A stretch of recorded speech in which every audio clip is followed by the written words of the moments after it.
মাজুলীত এতিয়া হৃদয় ভঙা চিঞৰ। কবি লক্ষীপ্ৰসাদ ৰেগন, কণ্ঠ মাধৱ পেগু।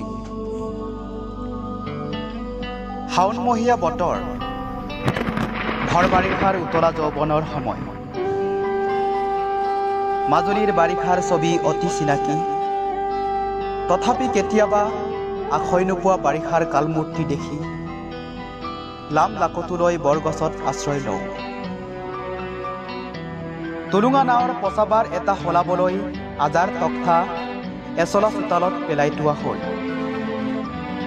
ৰাতিৰ ভিতৰতে সুৰ সুৰকৈ আহিল বান।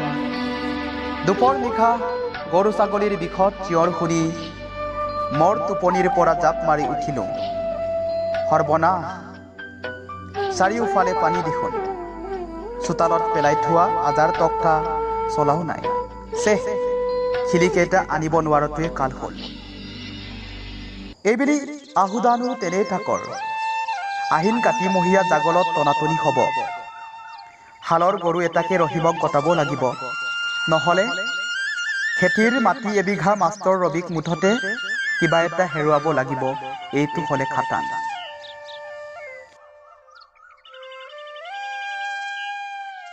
আকাশত মেঘে বাহৰ পাতি ল'লে। বেলিৰ মুখ নেদেখা 3 সপ্তাহৰো অধিক হ'ল। অনবৰতে কিনকিনীয়া বৰষুণৰ অগাদেৱা। পশ্চিমত ৰঙা বেলিটো লুকুৱাৰ আগতে কেইবেগমান চাউল আৰু দাইল লৈ গাঁওবুঢ়া কৰখাপটানি পথত অস্থায়ীভাৱে সজা গোহালিত প্ৰৱেশ কৰিলে। শ্ৰীমতীৰ সৈতে আচবাববোৰ নিৰাপদ স্থানত তুলি ছোৱালীজনীৰ হাততে জুলুঙা এটা দি ৰিলিফ আনিবলৈ অনুমতি দিলোঁ।